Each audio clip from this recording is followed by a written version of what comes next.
Bethell voice 6B ವೀಕ್ಷಿಸುವ ವೀಕ್ಷಕರಿಗೆ ಸುಸ್ವಾಗತ. Sharon Bethell voice section 6B section లో చూస్తున్న మీరందరికీ కూడా స్వాగతం సుస్వాగతం. Greetings to you in the name of Jesus who is going to come soon. ಅತಿ ಶೀಘ್ರದಲ್ಲಿ ಬರಲಿರುವ ಯೇಸು ಕ್ರಿಸ್ತನ ನಾಮದಲ್ಲಿ ನಿಮ್ಮ ಎಲ್ಲರಿಗೂ ಶುಭಾಶಯಗಳು. అతి త్వరలో రాబోచున్న మన యేసుక్రీస్తు నామములో మీ అందరికీ శుభాశీస్సులు తెలియజేసుకుంటున్నాం. Let's read Luke chapter 24 verse 18 for today's meditation.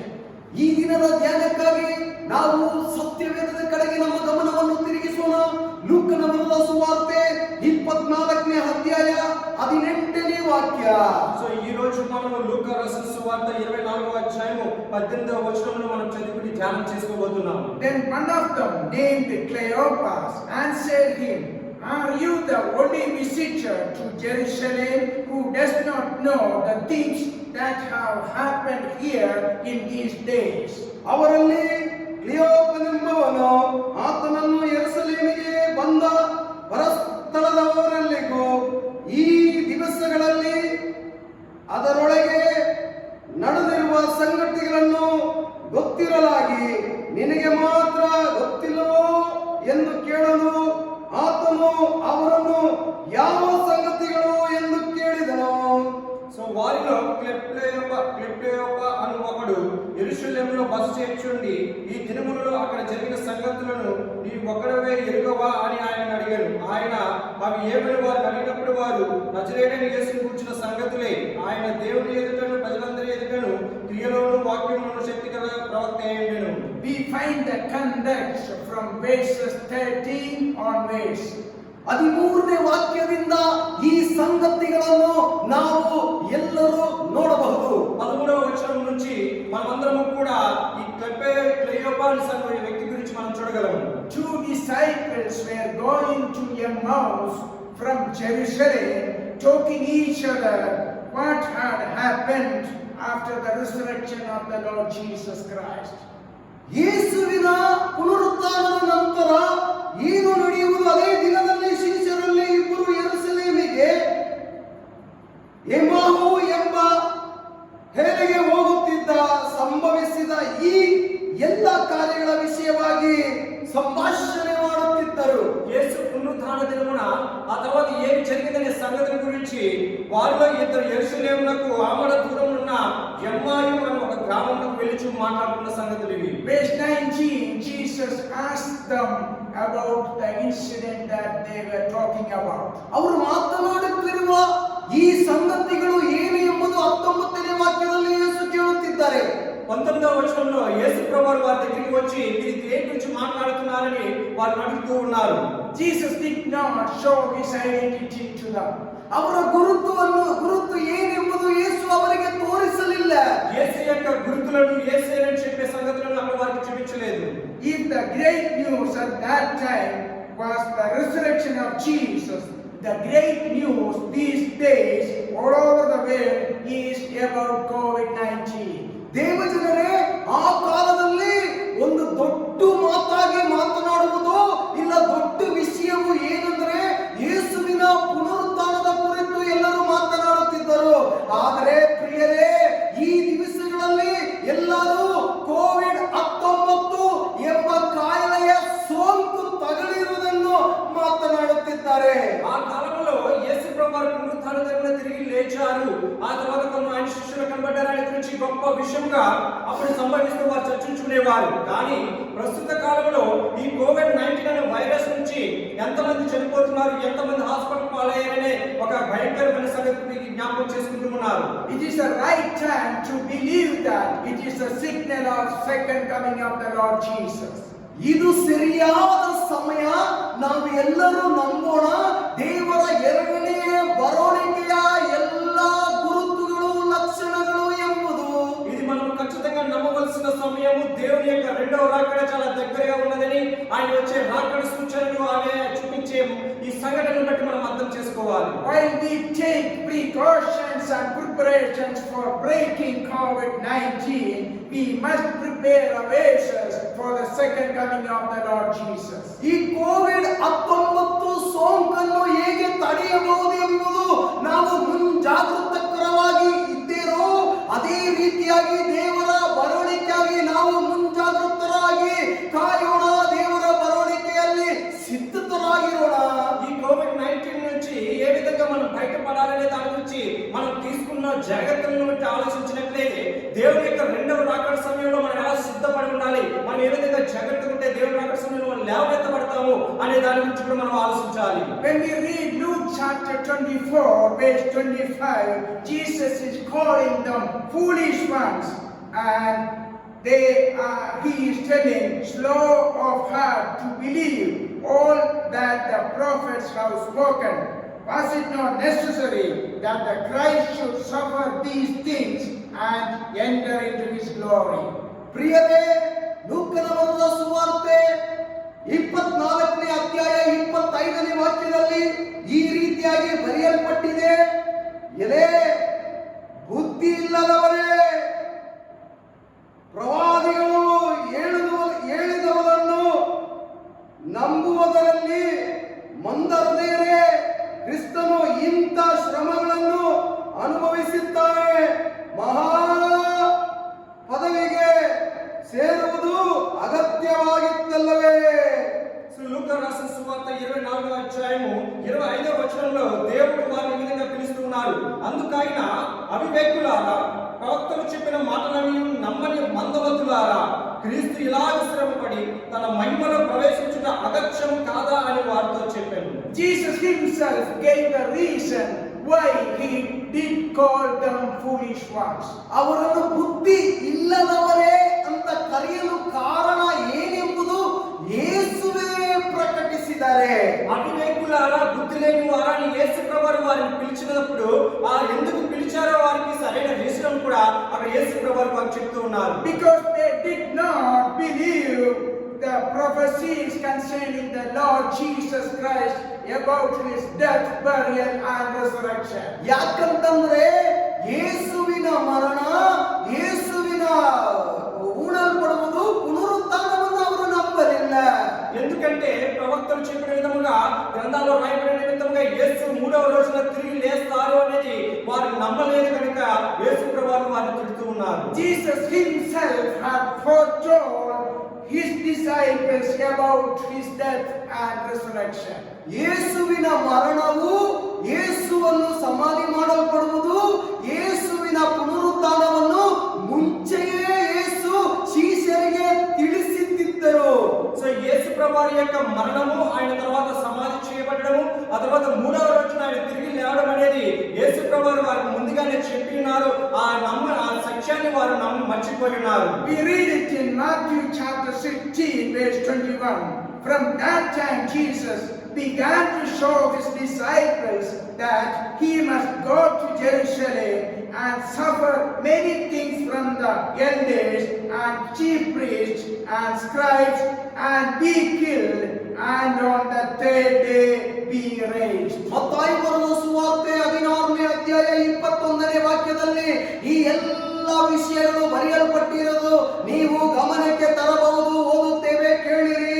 ಅಂದಿನಿಂದ ಯೇಸು ಕ್ರಿಸ್ತನು ತಾನು ಯೆರೂಸಲೇಮಿಗೆ ಹೋಗಿ ಅಲ್ಲಿ ಹಿರಿಯರಿಂದಲೂ ಮಹಾಯಾಜಕರಿಂದಲೂ ಶಾಸ್ತ್ರಿಗಳಿಂದಲೂ ಬಹಳ ಕಷ್ಟಗಳನ್ನು ಅನುಭವಿಸಿ ಕೊಲ್ಲಲ್ಪಟ್ಟು ಮೂರನೆಯ ದಿನದಲ್ಲಿ ಜೀವಿತನಾಗಿ ಎಬ್ಬಿಸಲ್ಪಡಬೇಕೆಂದು ತನ್ನ ಶಿಷ್ಯರಿಗೆ ತಿಳಿಸುವುದಕ್ಕೆ ಪ್ರಾರಂಭ ಮಾಡಿದನು. మత్తయి రాసిన సువార్త 16వ అధ్యాయం 21వ వచనంలో దేవుడు చెప్పిన ప్రవచనం మనం చూద్దాం. అప్పటి నుండి తాను యెరూషలేమునకు వెళ్లి పెద్దల చేతను, ప్రధాన యాజకుల చేతను, శాస్త్రుల చేతను అనేక హింసలు పొంది చంపబడి మూడవ దినాన లేచుట అగత్యమని యేసు తన శిష్యులకు తెలియజేయ మొదలు పెట్టక Jesus repeated this and reminded them in Matthew chapter 17 verses 22 and 23.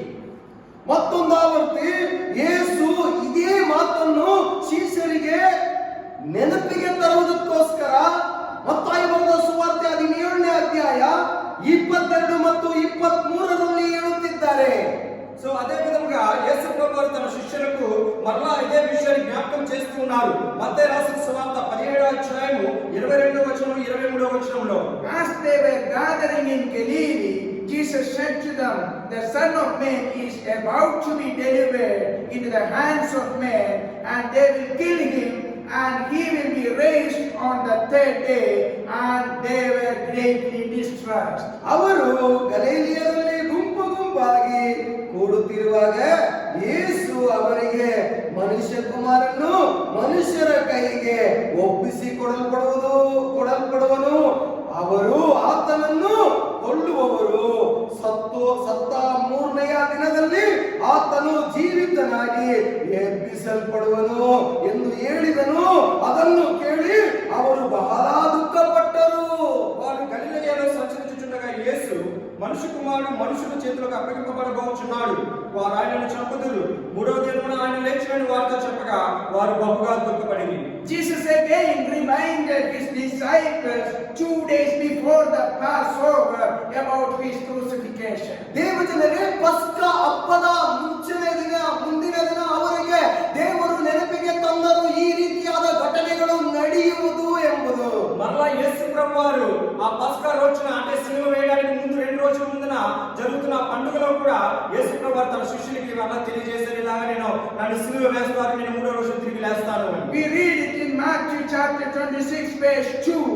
You know that after 2 days the Passover is coming, and the Son of Man will be delivered up to be crucified. ಆ ಮಾತನ್ನು, ಈ ವಿಷಯವನ್ನು ಮತ್ತಾಯಿ ಬರೆದ ಸುವಾರ್ತೆ 26ನೇ ಅಧ್ಯಾಯದಲ್ಲಿ 2ನೇ ವಾಕ್ಯದಲ್ಲಿ ನಾವು ಅದನ್ನು ನೋಡಬಹುದು. ಮೇಲೆ ತನ್ನ ಶಿಷ್ಯರಿಗೆ 2 ದಿವಸಗಳಾದ ಮೇಲೆ ಪಸ್ಕ ಹಬ್ಬ ಬರುತ್ತದೆಂದು ಬಲ್ಲಿರಿ, ಆಗ ಮನುಷ್ಯ ಕುಮಾರನನ್ನು ಶಿಲುಬೆಗೆ ಹಾಕುವುದಕ್ಕೆ ಒಪ್ಪಿಸಿ ಕೊಡೋಳವಾಗುವುದು ಎಂದು ಹೇಳಿದನು. మత్తయి రాసిన సువార్త 26వ అధ్యాయము 2వ వచనంలో దేవుడు ఈ విధంగా మాట్లాడుతున్నారు. 2 దినములైన పిమ్మట పస్కా పండుగ వచ్చుననియు అప్పుడు మనుష్య కుమారుడు సిలువ వేయబడుటకై అప్పగింపబడినని మీకు తెలియనని చెప్పాను. When Jesus said these things, the rulers were conspiring against Christ, that we see in verses 3 and 4. ದೇವಜನರೇ, ಮತ್ತೊಂದು ಆವರ್ತಿ ಎಲ್ಲ ಮಹಾಯಾಜಕರು ಯೇಸುವನ್ನು ನೋಡಿ ಮಾತನಾಡುತ್ತಿರುವುದನ್ನು ನಾವು 3 ಮತ್ತು 4ನೇ ವಾಕ್ಯದಲ್ಲಿ ನಾವು ನೋಡಬಹುದು. మనం 3-4 వచనాల్లో అక్కడ జనులు, ప్రధాన యాజకులు, పెద్దలందరూ కయ్యప్పను ప్రధాన యాజకుని కూడా మందిరాల్లో కూర్చుని యేసు ప్రభువుని ఏ విధంగా పట్టుకోవాలి, ఆయన ఏ విధంగా సిలువకు అప్పగించాలని వారు కూడి యోచన చేస్తూ ఉన్నారు. The Jewish council was counseling how they might put Jesus to death. They were doing it in secret, but Jesus knew that. ಆ ಕಾಲದಲ್ಲಿ ಮಹಾಯಾಜಕರು, ಪ್ರಜೆಯ ಹಿರಿಯರು ಕಯಪ್ಪನೆಂಬ ಮಹಾಯಾಜಕನ ಮಠಕ್ಕೆ ಕೂಡಿ ಬಂದು ಯೇಸುವನ್ನು ಉಪಾಯದಿಂದ ಹಿಡಿದು ಕೊಲ್ಲಬೇಕೆಂದಾಗಿ ఆలోచನೆ ಮಾಡಿಕೊಂಡರು. అక్కడ ప్రధాన యాజకులందరూ కూడా ఆ సమాజ మందిరంలో కూడి యేసు ప్రభువుని ఏ విధంగా పట్టుకోవాలి, ఏ విధంగా న్యాయం మోపి ఆయన సిలువకు అప్పగించాలని వారందరూ కూడా ఆలోచన చేస్తున్నారు. They were conspiring against Jesus secretly. ಅವರನ್ನು రహస్యವಾಗಿ ಯೇಸುವ ಕುರಿತು ಮಾತನಾಡುತ್ತಿದ್ದರು.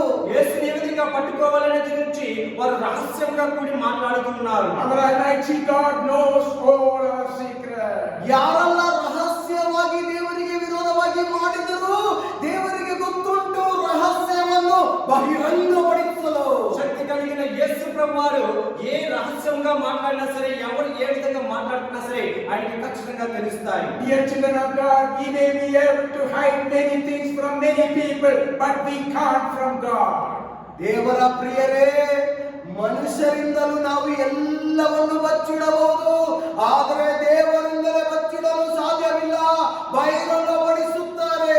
ఈ మన దేవుని ప్రజలారా, మనము మనుషుల ఎదుట కొన్ని విషయాలను దాయవచ్చు, కానీ దేవుని ఎదుట ఏ విషయాలను మనం దాయలేము. ఎందుకంటే ప్రతిదీ కూడా ఆయన గమనిస్తూనే ఉంటారు. And also when Judas Iscariot went to the chief priest secretly, Jesus announced that to his disciples. ದೇವಜನರೇ, ಯೂದನು ಅವರ ಯಾಜಕರೊಂದಿಗೆ ರಹಸ್ಯವಾಗಿ ದೇವರನ್ನು ಹಿಡಿದುಕೊಡಲು ಹೇಗೆ ಎಂಬುದು ಮಾತನಾಡುತ್ತಿರುವುದನ್ನು ಯೇಸುವಿಗೆ ಅರಿತು ಶಿಷ್ಯರೊಂದಿಗೆ ಯೇಸು ಅದು ಬಹಿರಂಗಪಡಿಸಿದರು. సో అదే విధంగా ఇస్కరియోతు యూదా తన యాజకుల దగ్గరికి వెళ్ళి, ప్రధాన యాజకుల దగ్గరికి వెళ్ళి యేసు ప్రభువారిని నేను ఏ విధంగా మీకు అప్పగించాను, నాకేమి ఇస్తారు అనే దాని గురించి కూడా యేసు ప్రభువారు ఎరిగి తన శిష్యుల ముందు బహిరంగంగా చెప్తూ ఉన్నారు. We need to fear God whatever we do in our daily life. ದಿನನಿತ್ಯ ಜೀವಿತದಲ್ಲಿ ನಾವು ಏನೆಲ್ಲ ಮಾಡುತ್ತೇವೋ ದೇವಜನರೇ, ಭಯದಿಂದ, ದೇವರ ಮೇಲಿರುವ ಭಯದಿಂದ ನಾವು ಮಾಡುವವರಾಗಿರಬೇಕು. ప్రియమైన సహోదరి సహోదరులారా, మనం దినము చేసే ప్రతి పనిలోని కూడా మనం చాలా జాగ్రత్తగా ఉండాలి. మనం దేవునికి భయపడుతూ మనము దేవుని మార్గంలో మనం నడవాలి తప్ప తప్పుడు మార్గంలో తెలిస్తే దేవుడు ఖచ్చితంగా మనం చూసి శిక్షిస్తారు. What Jesus Christ said about Judas Iscariot, we can see that in verses 14 and 15. ಯೂದ ಇಸ್ಕರಿಯೋತ್ ಯಾರು ಎಂಬುದನ್ನು ಯೇಸು ಹೇಳುತ್ತಿರುವ ವಾಕ್ಯವು ಮತ್ತಾಯ ಬರೆದ ಸುವಾರ್ತೆ 26ನೇ ಅಧ್ಯಾಯ 14 ಮತ್ತು 15ರಲ್ಲಿ ನಾವು ನೋಡಬಹುದು. మత్తయి రాసిన సువార్త 26వ అధ్యాయం 14 15 వచనాల్లో ఇస్కరియోతు యూదా యేసు ఎవరు, ఆయన మీకు ఏ విధంగా అప్పగిస్తాడు, నాకేమి ఇస్తారనే దాని గురించి మనం మాట్లాడటం చూడగలం. Judas Iscariot went to the chief priest secretly to bargain for betraying Jesus. We can see that in verses 14 and 15. ಮತ್ತಾಯ ಬರೆದ ಸುವಾರ್ತೆ 26ನೇ ಅಧ್ಯಾಯ 14 ಮತ್ತು 15ನೇ ವಾಕ್ಯದಲ್ಲಿ ಯೂದಾಸ್ ಇಸ್ಕರಿಯೋತ್ ಯಾರೆಂಬುದು ಯೇಸು ಹೇಳುತ್ತಿರುವುದನ್ನು ನಾವು ಗಮನಿಸಬಹುದು. ಆಮೇಲೆ 12 ಮಂದಿ ಶಿಷ್ಯರಲ್ಲಿ ಒಬ್ಬನಾದ ಇಸ್ಕರಿಯೋತ್ ಯೂದನೆಂಬವನು ಮಹಾಯಾಜಕರ ಬಳಿಗೆ ಹೋಗಿ, ನಾನು ಅವನನ್ನು ನಿಮಗೆ ಹಿಡಿದು ಕೊಟ್ಟರೆ ನನಗೆ ಏನು ಕೊಡುತ್ತೀರಾ? సో మత్తయి రాసిన సువార్త 26వ అధ్యాయము 14 15 వచనాల్లో ఇస్కరియోతు యూదా గురించి మనం చూడగలము. అప్పుడు 12 మందిలో ఇస్కరియోతు యూదా అనే ఒకడు ప్రధాన యాజకుని యొద్దకు వెళ్ళి, నేను ఆయనను మీకు అప్పగించిన ఎడల నాకేమి ఇద్దురని వారిని అడిగాను. అందుకు వారు 30 వెండి నాణెములను వారికి తూచి ఇచ్చిరి. From verses 36 to 46, we can see Jesus taking the remaining disciples to Gethsemane. ದೇವಜನರೇ, 36ನೇ ವಾಕ್ಯದಿಂದ 46ನೇ ವಾಕ್ಯವರೆಗೂ ಯೇಸು ಶಿಷ್ಯರ ಗಮನಕ್ಕೆ ಗೆತ್ಸಮನೆ ತೋಟಕ್ಕೆ ಹೋಗೋಣ ಎಂಬ ಮಾತನ್ನು ತರುತ್ತಿದ್ದಾರೆ.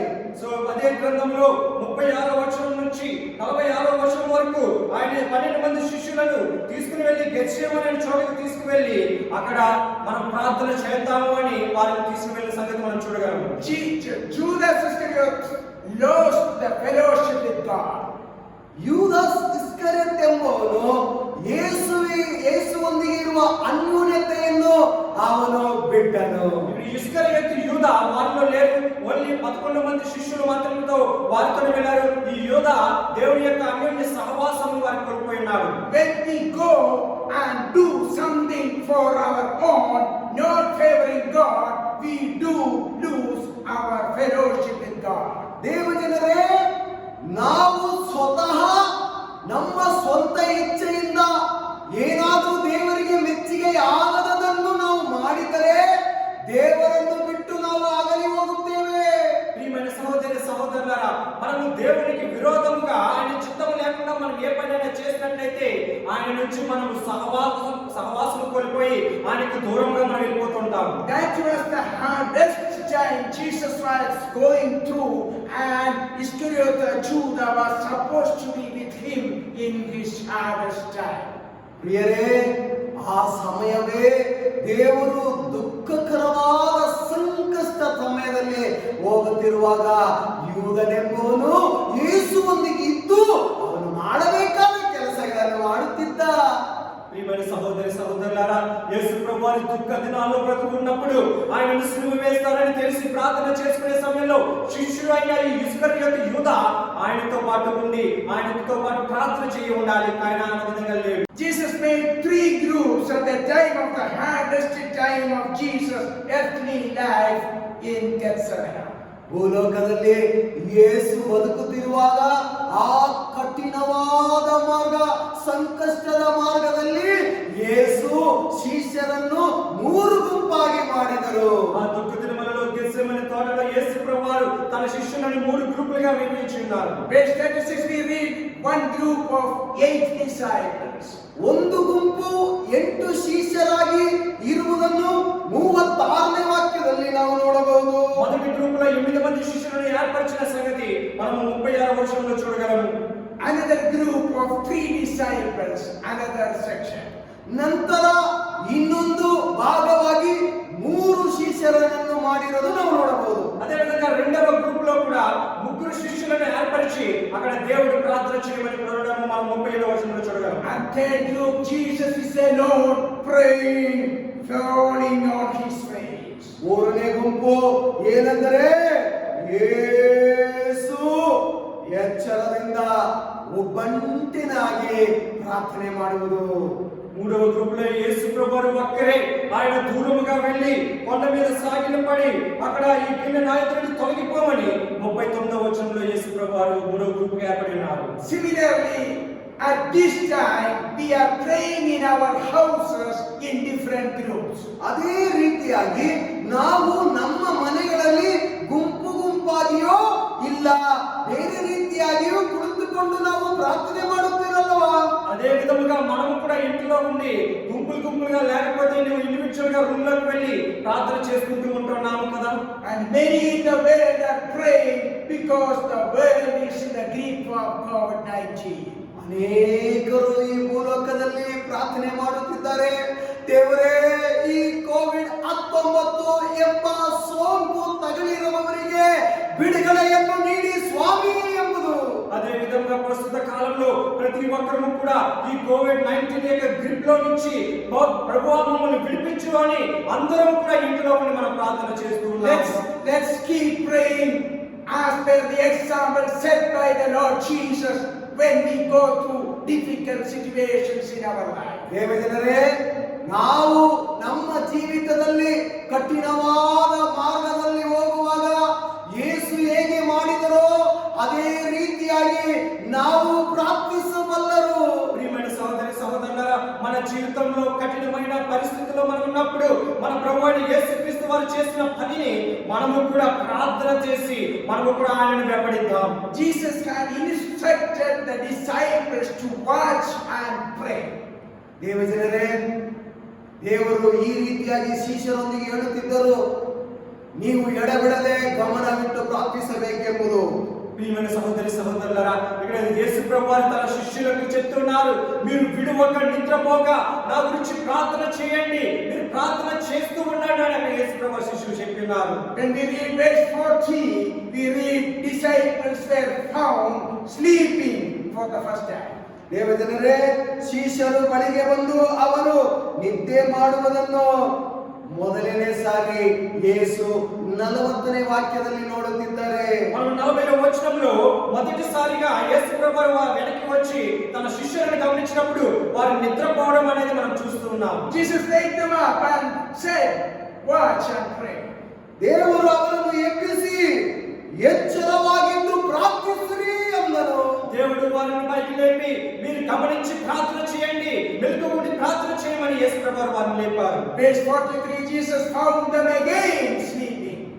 43ನೇ ವಾಕ್ಯದಲ್ಲಿ ಆತನು ತಿರುಗಿ ಬಂದಾಗ ಅವರು ನಿದ್ದೆ ಮಾಡುವುದನ್ನು ಕಂಡನು. మరలా 43వ వచనంలో రెండవసారి యేసు ప్రభువారు మరలా తిరిగి వచ్చినప్పుడు మరలా శిష్యులు నిద్రపోవడాన్ని మనం చూస్తూ ఉన్నాం. Verse 44, we can see Jesus was praying throughout all these times. ದೇವಜನರೇ, 44ನೇ ವಾಕ್ಯದಲ್ಲಿ ಆಮೇಲೆ ತಿರುಗಿ ಅವರನ್ನು ಬಿಟ್ಟು ಹೋಗಿ ತಿರುಗಿ ಅದೇ ಮಾತನ್ನು ಹೇಳುತ್ತಾ 3ನೇ ಸಾರಿ ಪ್ರಾರ್ಥಿಸಿದನು. 44వ వచనంలో యేసు ప్రభువారు ఆయన వారిని మరలా విడిచి వెళ్ళి ఆ మాటలే చెప్పుచు 3వ మారు ప్రార్థన చేసెను.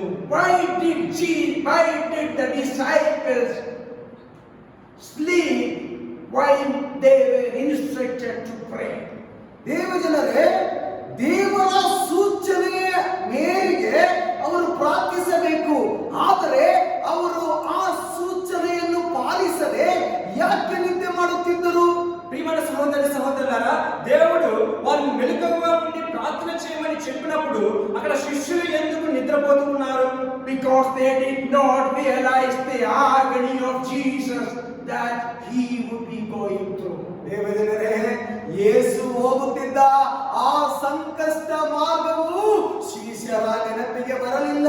ప్రియమైన సహోదరి సహోదరులారా, యేసు ప్రభువారు కఠినమైన మార్గాల్లోకి వెళ్ళిపోతున్నారని, ఆయన సిలువ వేయబడుతున్నారని ఇప్పుడు ఈ శిష్యులకు మర్చిపోయి వారు నిద్రపోతున్నారు. There is no doubt nowadays all the people all over the world are praying earnestly even without sleeping. ಅನುಮಾನವೇ ಇಲ್ಲ, ಭೂಲೋಕದ ಎಲ್ಲ ಕಡೆಗಳಲ್ಲೂ ದೇವರನ್ನು ಜಾಗೃತರಾಗಿ ಎಚ್ಚರದಿಂದ ಎಲ್ಲರೂ ಈ ಸೋಂಕಿಗೋಸ್ಕರ ಪ್ರಾರ್ಥಿಸುತ್ತಿದ್ದಾರೆ.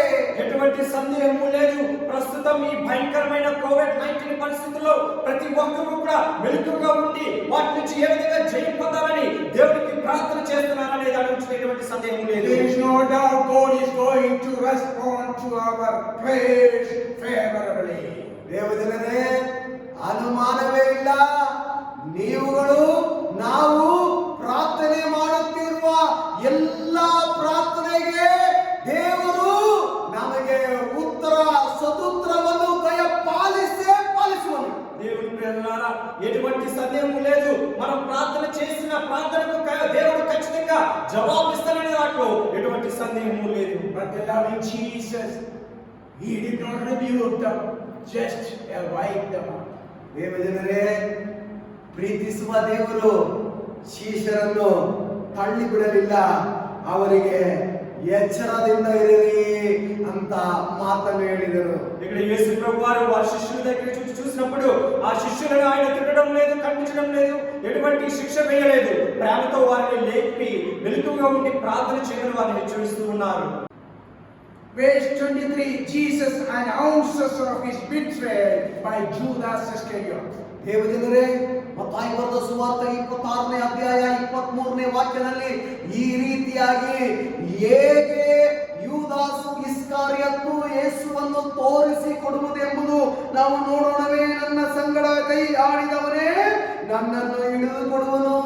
మత్తయి రాసిన సువార్త 26వ అధ్యాయం 23వ వచనంలో యేసు ప్రభువారు చెప్తున్నారు, ఎవరు నన్ను అప్పగిస్తారని ఇస్కరియోతు యోధ గురించి మాట్లాడుతూ ఆయన నాతో కూడా పాత్రలో చెయ్యి ముంచిన వాడే నన్ను అప్పగించువాడని చెప్తున్నారు. No sooner Jesus announced about the betrayal of Judas Iscariot, we can see verse 47, great crowd came with swords and clubs accompanied by Judas to arrest Jesus. ದೇವಜನರೇ, ಅಷ್ಟರಲ್ಲೇ ಯೂದನ ಮನಸ್ಸಲ್ಲಿ ಇರುವ ಆ ಚಿಂತೆಯನ್ನು ಯೇಸು ಹೀಗೆ 47ನೇ ವಾಕ್ಯದಲ್ಲಿ ಆತನು ಇನ್ನೂ ಮಾತಾಡುತ್ತಿರಲು, ಇಗೋ 12 ಮಂದಿ ಶಿಷ್ಯರಲ್ಲಿ ಒಬ್ಬನಾದ యోధನು ಬಂದನು.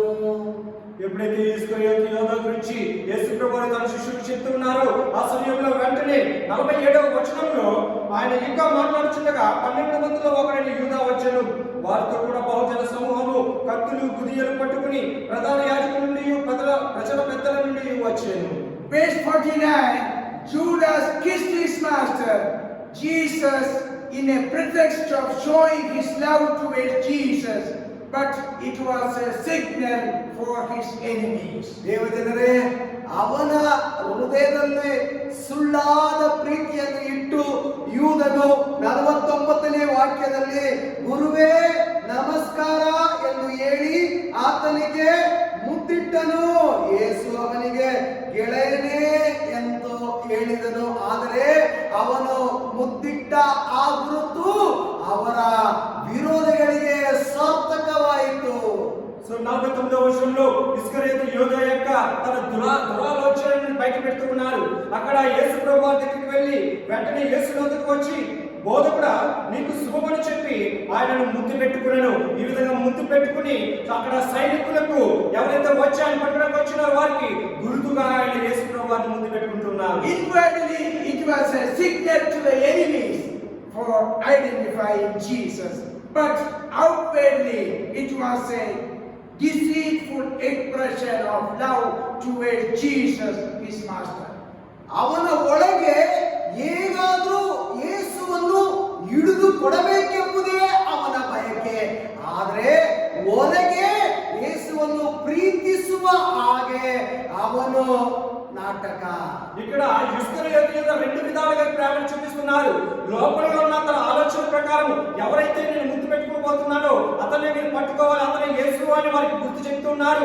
అదే విధంగా పై విషయాల్లో పై మనసులో అతడు నేను యేసు ప్రభువుని ముద్దు పెట్టుకుంటే ఆయన నేను ప్రేమిస్తున్నానని అందరూ అనుకుంటారని రెండు విధాలుగా కూడా తను ప్రేమను చూపిస్తున్నాడు. Jesus still calls Judas Iscariot friend. ಆದರೂ ಸಹ ಯೇಸು ಅವರನ್ನು ಪ್ರೀತಿಯಾಗಿ ಕರೆಯುತ್ತಿರುವ ಮಾತು, ಪ್ರಿಯರೇ ಕೇಳಿ, ಗೆಳೆಯನೇ ಎಂಬ ಮಾತು. సో 50వ వచనంలో ఇస్కరియోతు యోధను చూసి దేవుడు ఈ విధంగా పిలుస్తున్నాడు, చెలికాడా నా స్నేహితుడా అని ఎంత ప్రేమతో యేసు ప్రభువారు ఇస్కరియోతును పిలుస్తున్నారు. We need to examine ourselves, our inward and outward expression of love towards our Redeemer Jesus Christ and also to others every day. ದೇವಜನರೇ, ನಮ್ಮನ್ನು ರಕ್ಷಿಸಿದ ಆತ್ಮನಿಗೆ, ನಮ್ಮೊಂದಿಗಿರುವ ಸ್ನೇಹಿತರಿಗೆ ಹೇಗಿದೆ ನಮ್ಮೊಳಗೆ ಇರುವ ಪ್ರೀತಿ, ಇಲ್ಲವೋ ಹೊರಗೆ ಇರುವ ಪ್ರೀತಿ ಹೇಗಿದೆ ಎಂಬುದು ಅವರಿಗೆ ತೋರಿಸುವುದಕ್ಕೋಸ್ಕರ ನಮ್ಮನ್ನೇ ನಾವು ಪರೀಕ್ಷಿಸಿ ನೋಡಬೇಕಾದ ಸಮಯ. ప్రియమైన సహోదరి సహోదరులారా, మనము యేసు యొక్క ప్రేమను మనము కలిగి ఉండి మన జీవితాల్లో కూడా మన లోపల ఏ ప్రేమను కలిగి ఉన్నాము, బయట ఏ విధంగా ప్రేమను కలిగి ఎదుటి వారితో మనం మాట్లాడుతున్నాము, ఆ ప్రేమలో యేసు యొక్క ప్రేమ ఉన్నదా, స్నేహభావం ఉన్నదా అనేది మనం ఎదుటి వారికి చూపించి ఒక్కసారి మనం పరిశోధించుకోవాలి. Now we will see what did Peter do in this case. ಪೇತ್ರನು ಈ ಸಂದರ್ಭಗಳಲ್ಲಿ ಏನು ಮಾಡಿದಾನೆ ಎಂಬುದು ನೋಡೋಣವೇ. ఈ సందర్భంలో పేతురు ఏం చేస్తున్నారో మనం చూద్దాం. Verse 34, Jesus tells Peter, Thursday night itself, he would deny Jesus 3 times. 34ನೇ ವಾಕ್ಯದಲ್ಲಿ ಇದೇ ರಾತ್ರಿಯಲ್ಲಿ ಕೋಳಿ ಕೂಗುವುದಕ್ಕಿಂತ ಮುಂಚೆ ನೀನು ನನ್ನ ವಿಷಯದಲ್ಲಿ ಅವನನ್ನು ಅರಿಯನೆಂಬುದಾಗಿ 3 ಸಾರಿ ಹೇಳುವಿ ಅಂದನು. 34వ వచనంలో మనం పేతురు గురించి చూస్తున్నాము. ఆయన ఈ రాత్రి యేసు అతను చూచి ఈ రాత్రి కోడి కూయక మునిపే నీవు నన్ను ఎరుగవని ముమ్మారు చెప్పదవని నిశ్చయంగా నీతో చెప్పుచున్నానని దేవుడు పేతురుతో మాట్లాడుతున్నారు. Verse 17, we can see Peter denies his master for the first time. ಮೊದಲನೇ ಸಾರಿ ಯೇಸುವನ್ನು ಯಾರು ನನಗೆ ಗೊತ್ತಿಲ್ಲ ಎಂಬ ಮಾತನ್ನು ಹೇಳುತ್ತಿದ್ದಾನೆ. సో యేసు ప్రభువుని అది మొదటిసారిగా మనం చూస్తున్నాము. ఎప్పుడు పేతురు ఆ కోడి కూయక ముందే యేసు ప్రభువు ఎవరు నాకు తెలియదని మనం చెప్పడం మనం చూస్తున్నాము. Second time, verse 72. 72ನೇ ವಾಕ್ಯದಲ್ಲಿ ಎರಡನೇ ಬಾರಿ ಆ ಮನುಷ್ಯನನ್ನು ನಾನು ಅರಿಯನು. అదే విధంగా 72వ వచనంలో కూడా పేతురు రెండోసారి చెప్తున్నారు, ఆ మనుషుని నేను ఎరుగను అని మరలా చెప్పాను.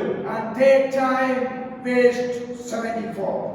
ದೇವಜನರೇ, 3ನೇ ಬಾರಿ 74ನೇ ವಾಕ್ಯದಲ್ಲಿ ಆ ಮನುಷ್ಯನನ್ನು ನಾನು ಅರಿಯನು ಎಂದು ಹೇಳಿ ಶಾಪ ಹಾಕಿಕೊಳ್ಳುವುದಕ್ಕೂ ಆನೆ ಇಟ್ಟುಕೊಳ್ಳುವುದಕ್ಕೂ ప్రారంభించిదను.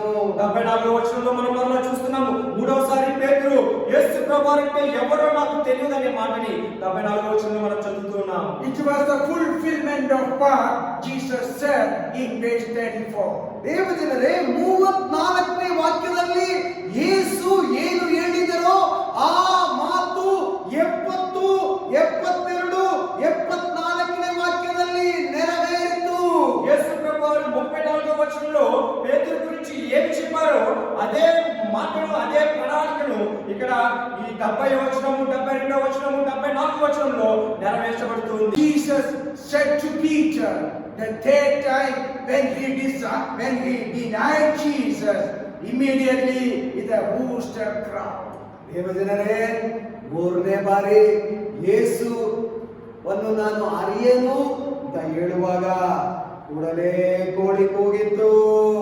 ప్రియమైన సహోదరులు సహోదరులారా, ఎప్పుడైతే పేతురు మూడోసారి యేసు ప్రభువారు ఎవరో నాకు తెలియదు అని చెప్పారో వెంటనే అక్కడ కోడి మూడోసారి కూత కోయడం మొదలు పెట్టింది. We need to remember the ways of God, the instructions of the Lord Jesus when we do something against the will of God. ದೇವರ ಚಿತ್ತಕ್ಕೆ ವಿರೋಧವಾಗಿ ನಾವು ಏನಾದರೂ ಮಾಡುವವರಾಗಿದ್ದರೆ, ದೇವರಿಗೆ ಮೆಚ್ಚುಗೆ ಯಾರನ್ನು ನಾವು ಮಾಡದೇ ಇದ್ದರೆ, ದೇವಜನರೇ, ದೇವರ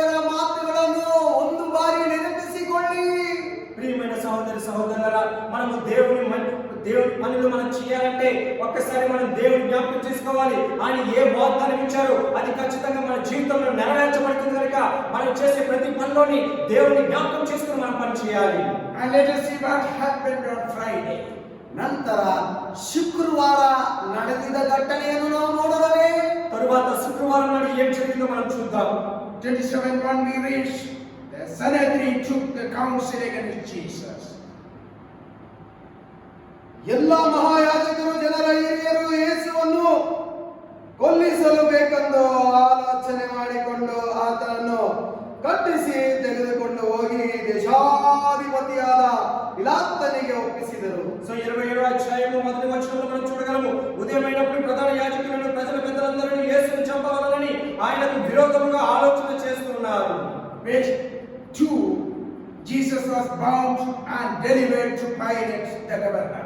ಎರಡನೇ ವಾಕ್ಯದಲ್ಲಿ ಎಲ್ಲರೂ ಕಟ್ಟಿಸಿ ತೆಗೆದುಕೊಂಡು ಹೋಗಿ ದೇಶಾಧಿಪತಿಯಾದ ಪಿಲಾತನಿಗೆ ಒಪ್ಪಿಸಿದರು. రెండో వచనంలో ఆయనను బంధించి తీసుకుని పోయి అధిపతి అయిన పొంతి పిలాతు దగ్గరకు ఆయనను అప్పగించింది. 27:19 Pilate's wife sent a note to her husband reminding him Jesus is a righteous man. ದೇವಜನರೇ, 27ನೇ ಅಧ್ಯಾಯ 19ನೇ ವಾಕ್ಯದಲ್ಲಿ ಈಗ ಹೇಳುತ್ತಿದ್ದಾರೆ, ಪಿಲಾತನ ಹೆಂಡತಿಯು ಅವರ ಮೇಲೆ ಯಾವುದೇ ತಪ್ಪುಗಳನ್ನು ನಾನು ಅರಿಯನು ಎಂದು. 27వ అధ్యాయము 19వ వచనంలో అక్కడ అతడు న్యాయపు పీఠం మీద కూర్చుని ఉన్నప్పుడు అతని భార్య, నీవు ఆ నీతిమంతుని జోలికి పోవద్దు, ఈ ప్రొద్దు ఆయనను గురించి నేను కలలో మిక్కిలి బాధపడుతున్నని అతని యొద్దకు వర్తమానం పంపాను. Pilate handed over Jesus to his enemies. ದೇವಜನರೇ, ಯೇಸುವನ್ನು ಪಿಲಾತನು ಅವರ ಎದುರಾಳಿಗಳ ಕೈಯಲ್ಲಿ ಒಪ್ಪಿಸಿಕೊಟ್ಟನು. అక్కడ న్యాయాధిపతి అయిన పిలాతు ఏం చేశారంటే, ఇందులో ఎటువంటి పాపము నాకు లేదు, నాకు కనబడడం లేదని యేసు ప్రభువుని అక్కడ ఉన్న ప్రజలకు ఆయన అప్పగించారు. The first time in the history a righteous man was given to the enemies without proper dealings with the case. ದೇವಜನರೇ, ಮೊದಲನೇ ಸಾರಿ ಈ ಇತಿಹಾಸದಲ್ಲಿ ಕೇಳಲು ಕಂಡ ಅರಿಯದೆ ಯೇಸುವನ್ನು ಅವರು ಈ ರೀತಿಯಾದ ಯಾವುದೇ ಪಾಪ ಮಾಡದೆ ಇರುವ ಮನುಷ್ಯನನ್ನು ಎದುರಾಳಿಗಳ ಕೈಯಲ್ಲಿ ಒಪ್ಪಿಸಿ ಕೊಡುವುದನ್ನು ನಾವು ಕಂಡಿದ್ದೇವೆ. ప్రపంచంలో మొట్టమొదటిసారిగా ఏ పాపము చేయని వ్యక్తిని అక్కడ న్యాయ నిబంధన న్యాయం ఏమి చేయకుండానే ప్రజలకు అక్కడ శిక్షించే వారికి అప్పచెప్పడము మనం ఇక్కడ యేసు ప్రభువుని చూస్తూ ఉన్నాము. Chapter 27 verses 27 through 31, Jesus was mocked in different ways. ದೇವಜನರೇ, 27ನೇ ಅಧ್ಯಾಯ 27ರಿಂದ 31ನೇ ವಾಕ್ಯವರೆಗೂ ಯೇಸು ಅನೇಕ ಅವಮಾನವನ್ನು ಹೊಂದಿದರು. సో ఇక్కడ మధ్య రాసిన సువార్త 27వ అధ్యాయము 27వ వచనం నుంచి 31వ వచనం వరకు మనం చూసినట్లయితే యేసు ప్రభువు అక్కడ అనేక అవమానాలను పడుతూ అనేక బాధలను పడి భరిస్తూ ఉన్నారు. Verse 28, Jesus was stripped and put a scarlet robe on him. 28ನೇ ವಾಕ್ಯ, ಆತನು ಸುತ್ತಲೂ ಕೂಡಿಸಿಕೊಂಡು ಆತನ ಬಟ್ಟೆಗಳನ್ನು ತೆಗೆದು ಹಾಕಿ ಕೆಂಪು ಹೊಲೆಯನ್ನು ಕೂಡಿಸಿ. 28వ వచనంలో వారు ఆయన వస్త్రములను తీసివేసి ఆయనకి ఎర్రని అంగీ తొడిగించిరి. Verse 29, a crown of thorns was put on his head, mocking continued. ದೇವಜನರೇ, 29ನೇ ವಾಕ್ಯದಲ್ಲಿ ಮುಳ್ಳು ಬಳಿಯಿಂದ ಕಿರೀಟವನ್ನು ಹೆಣೆದು ಆತನ ತಲೆಯ ಮೇಲೆ ಇಟ್ಟು ಬಲಗೈಯಲ್ಲಿ ಬೆತ್ತವನ್ನು ಬಲಗೈಯಲ್ಲಿ ಅವರು ಬೆತ್ತವನ್ನು ಕೊಟ್ಟು ಆತನ ಮುಂದೆ ಮೊಣಕಾಲೂರಿದರು. 29వ వచనంలో యేసు ప్రభువుకి ముండ కిరీటం ఆయన తల మీద పెట్టి ఒక రెల్లు ఆయన కుడి చేతిని ఉంచి ఆయన ఎదుట మోకాలుని యూదుల రాజ్యానికి శుభమని ఆయనను అపహాసించింది. Verse 30, spat on him and struck on the head. ಮತ್ತು ಆತನ ಮೇಲೆ ಉಗುಳಿ ಆ ಬೆತ್ತವನ್ನು ಕಸೆಕೊಂಡು ಆತನ ತಲೆಯ ಮೇಲೆ ಹೊಡೆದರು. సో సో 30వ వచనంలో ఆయన మీద ఉమ్మి వేసి ఆ రెల్లును తీసుకుని దానితో ఆయనను తల మీద కొట్టిరి. Verse 31, led him away to crucify him. ದೇವಜನರೇ 31ನೇ ವಾಕ್ಯದಲ್ಲಿ ಆತನನ್ನು ಶಿಲುಬೆಗೆ ಹಾಕುವುದಕ್ಕೆ ತೆಗೆದುಕೊಂಡು ಹೋದರು. 31వ వచనంలో ఆయనను అపహసించిన తరువాత ఆయన మీద ఉన్న ఆజ్ఞని తీసివేసి ఆయన వస్త్రములు ఆయనను తొడిగించి సిలువ వేటకు ఆయనను తీసుకుని వెళ్ళిరి. Verse 32 onwards, the crucifixion takes place. ದೇವಜನರೇ 33ನೇ ವಾಕ್ಯದ ನಂತರ ಶಿಲುಬೆಯಲ್ಲಿ ಹಾಕಲ್ಪಡುವುದನ್ನು ನಾವು ಕಾಣಬಹುದು. 32వ వచనం నుంచి మనం కిందకి చదివినట్లయితే యేసు ప్రభువుని సిలువ దగ్గరికి తీసుకుని వెళ్ళి ఆ కల్వరి సిలువలో ఆయన ఏ విధంగా సిలువ వేశారనేది మనం చూడగలము. Verse 50, Jesus cried out again with a loud voice and yielded up his spirit. 50ನೇ ವಾಕ್ಯದಲ್ಲಿ ಯೇಸು ತಿರುಗಿ ಮಹಾಧ್ವನಿಯಿಂದ ಕೂಗಿ ಪ್ರಾಣ ಬಿಟ್ಟನು. 50వ వచనంలో యేసు మరలా బిగ్గరగా కేక వేసి ప్రాణము విడిచెను. There are so many things we can find during the time of 6 hours Jesus was hanging on the cross. 6 ಗಂಟೆಗಳ ಕಾಲ ಕಲ್ವಾರಿ ಶಿಲುಬೆಯಲ್ಲಿ ದೇವರ ಸಂಕಟ ಹೇಗಿತ್ತು ಎಂಬುದು ನಾವು ವಾಕ್ಯಗಳಲ್ಲಿ ನೋಡುವಾಗ ಅರ್ಥವಾಗುವುದು. సో 66 గంటల సమయము యేసు ప్రభువు సిలువలో ఉండి ఎన్ని బాధలు భరించారు, ఎన్ని అపనిందలు, ఎన్ని కొరడాలు పెడుతున్నారు, అవన్నీ కూడా మనము ఈ 32వ వచనం నుంచి మనం చూడగలము. Many things happened there when Jesus yielded up his spirit. ದೇವಜನರೇ, ದೇವರ ಆತ್ಮವನ್ನು ಬಿಡುವಾಗ ದೇವರು ಆ ಸಮಯದಲ್ಲಿ ಏನೆಲ್ಲ ಘಟನೆಗಳು ನಡೆಯುತ್ತೆ ಎಂಬುದು ನಾವು ನೋಡಬಹುದು. సో యేసు ప్రభువు యొక్క తన ప్రాణమును విడిచి ఆ ఆత్మను దేవునికి అప్పగిస్తున్న సమయంలో అక్కడ ఎన్ని అద్భుత కార్యాలు జరిగాయో మనం అన్ని కూడా చూడగలము. Verse 51, the curtain of the temple was torn in two from top to bottom, and the earth shook and the rocks were split. 51ನೇ ವಾಕ್ಯದಲ್ಲಿ ದೇವಾಲಯದ ತೆರೆಯ ಮೇಲಿಂದ ಕೆಳಗಿನವರೆಗೂ ಆರಿತು 2 ಭಾಗವಾಯಿತು, ಭೂಮಿಯು ಅದರಿತು, ಬಂಡೆಗಳು ಸೀಳಿ ಹೋದವು. 51వ వచనం 52వ వచనంలో అప్పుడు దేవాలయపు తెర పై నుండి కింద వరకు రెండుగా చినిగెను, భూమి వణికెను, బండలు బద్దలాయెను, సమాధులు తెరవబడెను, నిద్రించిన అనేక పరిశుద్ధుల శరీరములు లేచెను. Verse 52, the tombs were opened and many bodies of the saints who had fallen asleep were raised. ದೇವಜನರೇ, 52ನೇ ವಾಕ್ಯದಲ್ಲಿ ಸಮಾಧಿಗಳು ತೆರೆದವು, ನಿದ್ದೆ ಹೋಗಿದ್ದ ಅನೇಕ ಭಕ್ತರ ದೇಹಗಳು ಎದ್ದವು. 52వ వచనంలో సమాధులు తెరవబడెను, నిద్రించిన అనేక మంది పరిశుద్ధులు శరీరములు లేచెను. Verse 54, we see a truth which is coming out. 54ನೇ ವಾಕ್ಯದಲ್ಲಿ ಒಂದು ಸತ್ಯ ಹೊರಗೆ ಬರುವುದನ್ನು ನಾವು ಕಾಣಬಹುದು. 54వ వచనంలో ఒక నిత్యమైన సత్యం బయటికి రావడం అనేది మనం చూస్తూ ఉన్నాము. Verse 54, the centurion and those who were with him, keeping watch over Jesus, said unitedly, truly this was the Son of God. ದೇವಜನರೇ, 54ನೇ ವಾಕ್ಯದಲ್ಲಿ ಶತಾಧಿಪತಿಯು ಮತ್ತು ಅವನ ಸಂಗಡ ಯೇಸುವನ್ನು ಕಾಯುತ್ತಿದ್ದವರು ಭೂಕಂಪವನ್ನು ನಡೆದ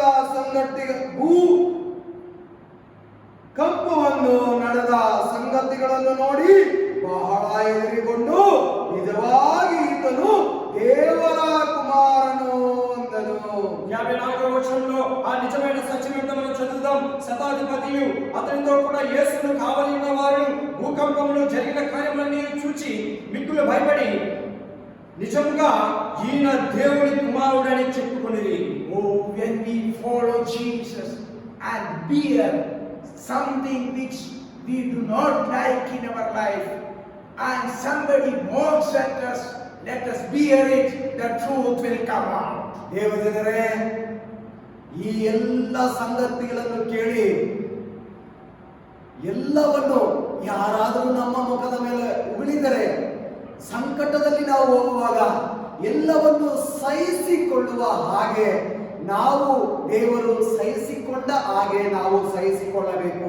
ప్రియమైన సహోదరి సహోదరులారా, ఇక్కడ యేసు ప్రభువారు ఏ విధంగా ఆయన యొక్క దేవుని కుమారుని సత్యాన్ని ఏ విధంగా ఆయన సహించి చివరికి ఏ విధంగా బయటకు వచ్చినదో అదే విధంగా మన జీవితంలో కూడా మన ఎదుటివారు, మన శత్రువులు మన మీద నిందలు వేసినప్పుడు దానిని మనం భరించి యేసు ప్రభువారు ఏ విధంగా బాధలు భరించారో ఆ విధంగా మనం వాటిని భరించినట్లయితే ఏదో ఒక రోజున ఖచ్చితంగా మన యొక్క సత్యము, మన యొక్క నిజాయితీ అనేది ఖచ్చితంగా బయటకు వస్తుంది. దేవుని ప్రేమ లోకమంతా ప్రచురింపబడుతుంది. Because we are the ones following Jesus who has set an example in our life.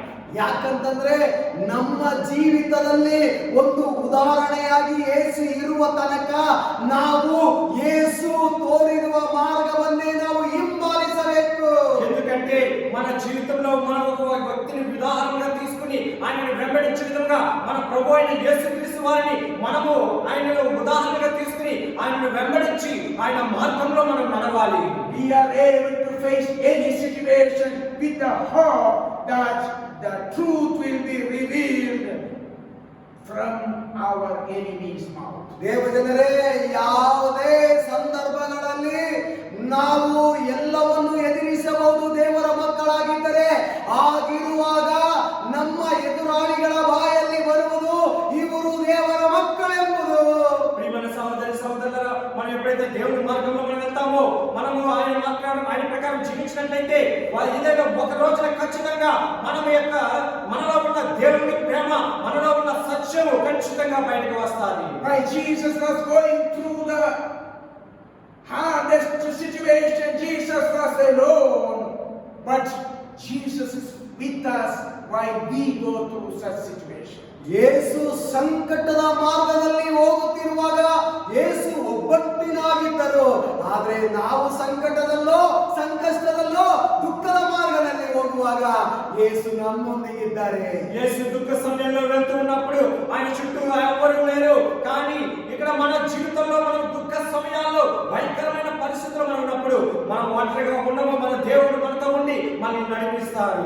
Verse 57, Jesus was buried on Friday evening by Joseph from Arimathea in his own new tomb. He was a secret disciple of Jesus. ದೇವಜನರೇ, ಸಂಜೆಯಾದಾಗ ಅರ್ಮತ್ಯದ ಯೋಸೇಫನೆಂಬ ಒಬ್ಬ ಧನವಂತನು ಬಂದನು. ಇನ್ನೂ ಸಹ ಯೇಸುವಿನ ಶಿಷ್ಯನಾಗಿದ್ದನು. 57వ వచనంలో సాయంకాలం అయినప్పుడు యేసుకు శిష్యుడిగా ఉన్న అరిమతయి యేసేపు అని ఒక ధనవంతుడు వచ్చి పిలాతు వద్దకు వెళ్లి యేసు దేహము అడగగా పిలాతు దానిని అతనికి అప్పగించి ఆజ్ఞాపించాను. Chapter 28 gives the best news of the resurrection. 28ನೇ ಅಧ್ಯಾಯ ಒಂದು ಒಳ್ಳೆಯ ಸುದ್ದಿ, ಪುನರುತ್ಥಾನದ ಒಳ್ಳೆಯ ಸುದ್ದಿಯನ್ನು ನಾವು ನೋಡಬಹುದು. ఎప్పుడైతే యేసు ప్రభువాన్ని సమాధిలో ఉంచారో చాప్టర్ 28 మత్తయి రాసిన సువార్త 28వ అధ్యాయంలో మనం ఒక గొప్ప పునరుత్థాన దినమును మనం చూడగలము. Sunday morning, the sealed tomb was found open. ದೇವಜನರೇ, ವಾರದ ಮೊದಲನೇ ದಿನದಲ್ಲಿ ಆ ಸಮಾಧಿಯು ತೆರೆಯಲ್ಪಟ್ಟಿರುವುದನ್ನು ನಾವು ನೋಡಬಹುದು. విశ్రాంతి దినము గడిచిపోయిన తరువాత ఆదివారమున తెల్లవారు చూడగా అక్కడ సమాధి రాయి తెరవబడ్డ మనం చూస్తున్నాం. The angel said the best news ever that Jesus was risen. ದೇವದೂತರು ಆ ದಿನವರೆಗೂ ಹೇಳದೇ ಇರುವ ಸುವಾರ್ತೆಯನ್ನು ಆ ದಿನ ಅವರು ಪ್ರಕಟಿಸಿದರು. ಯೇಸು ಅಲ್ಲಿಲ್ಲ, ಪುನರುತ್ಥಾನ ಹೊಂದಿದ್ದಾರೆ ಎಂಬುದು. అప్పటి వరకు దేవదూతలు చెప్పని ఒక గొప్ప సువార్త మానవును, ఒక గొప్ప మాటను అక్కడ ఈ దేవదూతలు వారికి చెప్తున్నారు. యేసు ప్రభువారు ఇక్కడ లేరు, ఆయన లేచి తిరిగి పునరుద్ధానమయ్యారని గొప్ప మాటను అక్కడ చెప్తున్నారు. That is the best news in our life, that Jesus is risen and we are victorious people. ದೇವಜನರೇ, ಇದೇ ಸುವಾರ್ತೆ ನಮ್ಮ ಜೀವಿತದಲ್ಲಿಯೂ ಒಂದು ಒಳ್ಳೆ ಸುದ್ದಿಯಾಗಿ, ದೊಡ್ಡ ಸುದ್ದಿಯಾಗಿ, ಒಳ್ಳೆ ಸುವಾರ್ತೆಯಾಗಿ ನಾವು ತೆಗೆದುಕೊಳ್ಳಬಹುದು. ಯೇಸು ನಮ್ಮ ಜೀವಿತದಲ್ಲಿ ಪುನರುತ್ಥಾನ ಹೊಂದಿದ್ದಾರೆ ಎಂಬುದು. ఈ గొప్ప వార్తను మన జీవితంలో కూడా తీసుకుని మనము విజయం కలిగిన ప్రజలుగా మనం ఈ జీవితాంతం కూడా జీవించాలి. యేసు ప్రభువారు మన కొరకే ఆయన తిరిగి లేచి పునరుద్ధానమయ్యారు, ఆయన మరల మన కొరకు రాబోచున్నారని ఒక గొప్ప వార్తను మనము తీసుకుని మనం విజయం కలిగిన జీవిత ప్రజలుగా మనం జీవిద్దాం. Jesus appeared after his resurrection more than 10 times during the period of 40 days. ಈ 40 ದಿನಗಳ ಕಾಲದಲ್ಲಿ 10 ಬಾರಿಗಿಂತ ಹೆಚ್ಚಾಗಿ ಯೇಸು ಎಲ್ಲರ ಮುಂದೆ ಪ್ರತ್ಯಕ್ಷ ಆದರು. సో 40 రోజులు యేసు ప్రభువారు అధికంగా 10 సార్లు కంటే అధికంగా అక్కడ దేవుడు మళ్ళా పునరుద్ధానమై తిరిగి రావడము అక్కడ శిష్యులకు ప్రజలకు కనబడడం మనం చూస్తున్నాం. He was seen by multiple people, leaving no doubt about his resurrection. ಅನೇಕ ಜನಸಂಖ್ಯೆಯ ಮಧ್ಯದಲ್ಲಿ ಅವರ ಜನಸಂಖ್ಯೆಗೆ ಯಾವುದೇ ಅನುಮಾನ ಇಲ್ಲ, ಯೇಸು ಪುನರುತ್ಥಾನ ಹೊಂದಿದ್ದಾರೆ ಎಂಬುದು. ఎటువంటి సందేహము లేకుండా యేసు ప్రభువారు ఆయన తిరిగి వచ్చి అక్కడ ప్రజలందరికీ కనబడడము మనము చూస్తూ ఉన్నాము. One of the appearance was to the two disciples going to Emmaus, and that is what we meditated just before. ದೇವಜನರೇ, ಆ ಎರಡು ಶಿಷ್ಯರ ಕಣ್ಣಿನ ಮುಂದೆ ಪ್ರತ್ಯಕ್ಷ ಆಗಿರೋದು ಯೇಸು ಎಮ್ಮಾವು ಪಟ್ಟಣಕ್ಕೆ ಹೋಗುತ್ತಿದ್ದಾಗ. ಅದೇ ನಾವು ಮುಂಚೆ ನಾವು ಲೂಕನ ಸುವಾರ್ತೆಯಲ್ಲಿ ನಾವು ಓದಿದ್ದನ್ನು ನೀವೆಲ್ಲರೂ ಕೇಳಿರಬಹುದು. సో ప్రియమైన సహోదరి సహోదరులారా, మనం ఈ యొక్క భాగం యొక్క ముఖ్య సారాంశములు మనం చూస్తూ ఉన్నాము. లూకా రాసిన సువార్త 24వ అధ్యాయము 12 13 వచనంలో ఎమ్మాయి అనే ఒక గ్రామంలోకి ఇద్దరు వ్యక్తులు నడుచుకుని వెళ్తున్నప్పుడు వారి దగ్గరికి యేసు రావడం అనేది మనం చూస్తున్నాము. As Jesus announced about his death, burial and resurrection, Jesus also announced about his second coming. ದೇವಜನರೇ, ಯೇಸು ಮುಂಚೆಯೇ ತಿಳಿಸಿದ್ದರು, ಮರಣ ಹೊಂದಿ ಸಮಾಧಿ ಮಾಡಲ್ಪಟ್ಟು ನಂತರ ಪುನರುತ್ಥಾನ ಹೊಂದುತ್ತೇನೆ ಅಂತ ಶಿಷ್ಯರೊಂದಿಗೆ ತಿಳಿಸಿದ್ದ ಹಾಗೆ ನಮಗೂ ಯೇಸು ತಿಳಿಸುತ್ತಿದ್ದಾರೆ, ಎರಡನೇ ಬರುವಿಕೆ ಸಮೀಪವಾಯಿತು, ಎಚ್ಚರವಾಗಿರಿ ಎಂಬುದು. ప్రియమైన సహోదరి సహోదరులారా, ఏ విధంగా అయితే యేసు ప్రభువు తన శిష్యులకు నేను ఈ విధంగా సిలువ వేయబడతాను, సిలువ వేయబడి మరణించి నేను 3వ రోజున తిరిగి పునరుత్థానమై లేస్తాను అని చెప్పిన విధముగానే మనము కూడా ఈ పరిస్థితుల్లో దేవుని యొక్క రెండవ రాకడ దగ్గరగా ఉన్నది, ఆయన సమీపంగా ఉన్నాడని యేసు ప్రభువు మనకు తెలియజేస్తున్నారు. Whatever Jesus says, we do not have to doubt about it. ಏನೇ ಯೇಸು ಹೇಳಿದರು, ಯಾವುದೇ ಮಾತು ಯೇಸುವಿನ ಬಾಯಿನಿಂದ ಹೊರಡಿ ಬಂದರೂ ನಮಗೆ ಅನುಮಾನ ಇರಬಾರದು. సో ఏమి యేసు ప్రభువు మాట్లాడినా సరే, దేవుడు ఏమి చెప్పినా సరే అందులో ఎటువంటి సందేహం అనేది మనకు పడకూడదు, అది ఖచ్చితంగా నెరవేర్చబడతాది. What he said, it is fulfilled, and the remaining is the second coming. ಏನೆಲ್ಲ ಮಾತುಗಳು ಯೇಸು ಹೇಳಿದಾರೋ ಅದೆಲ್ಲ ನೆರವೇರಿದೆ. ಆದರೆ ಯೇಸು ಹೇಳಿರುವ ಮತ್ತೊಂದು ಮಾತುಂಟು, ಅದೇ ಎರಡನೇ ಬರುವಿಕೆ ಸಮೀಪವಾಗಿದೆ ಎಂಬುದು. సో యేసు ప్రభువు ఏ మాటలు చెప్పినారో, ఏ ప్రవక్త ప్రవచించారో అన్ని కూడా వాళ్ళకి ఖచ్చితంగా జరిగాయి. అదే విధంగా యేసు ప్రభువు యొక్క రెండవ రాకడ సమీపంగా ఉన్నదనేది కూడా మనకి సమీపంగా సూచిస్తూ ఉంది. మనం వాటి మీద ఎటువంటి సందేహం పడకూడదు. Matthew 24:27 says, "For as lightning that comes from the east is visible even in the west, so will be the coming of the Son of Man." ದೇವಜನರೇ, ಮತ್ತಾಯಿ ಬರೆದ ಸುವಾರ್ತೆ 24ನೇ ಅಧ್ಯಾಯ 27ನೇ ವಾಕ್ಯದಲ್ಲಿ ಹೀಗೆ ಮಿಂಚು ಮೋಡಣದಲ್ಲಿ ಹುಟ್ಟಿ ಪಡುವಣದವರೆಗೂ ಕಾಣಿಸುತ್ತದೋ ಹಾಗೆಯೇ ಮನುಷ್ಯ ಕುಮಾರನು ಪ್ರತ್ಯಕ್ಷತೆಯೂ ಇರುವುದು. మత్తయి రాసిన సువార్త 24వ అధ్యాయం 27వ వచనంలో యేసు ప్రభువు చెప్పిన మాట, మెరుపు తూర్పున పుట్టి పడమట వరకు ఎలాగ కనబడునో అలాగే మనిషి కుమారుని యొక్క ఆగమనమును ఉండును. Matthew 24:36, "But concerning that day and hour, no one knows, not even the angels of heaven, nor the Son, but the Father only."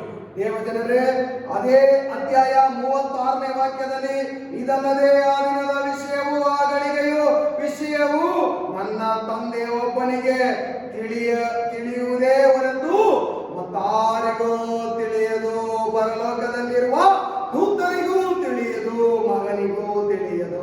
అదే అధ్యాయం 36వ వచనంలో, అయితే ఆ దినముల గురించి ఆ గడియల గురించి తండ్రి మాత్రమే ఎరుగును గాని ఏ మనుషుడైనను పరలోకమందలి దేవదూతలైనను కుమారుడైనను ఎరుగడు.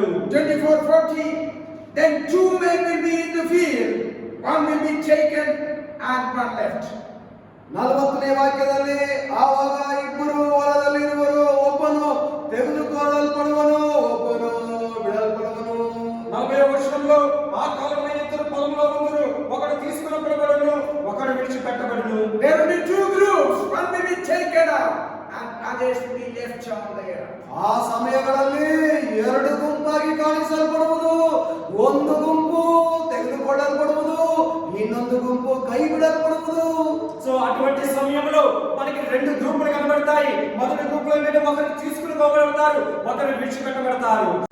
We can see two groups of people at the time of second coming of the Lord Jesus. ದೇವಜನರೇ, ಯೇಸುವಿನ ಎರಡನೇ ಬರುವಿಕೆಯ ಸಮಯದಲ್ಲಿ ಎರಡು ಗುಂಪಿನ ಜನಗಳನ್ನು ನಾವು ನೋಡಬಹುದು.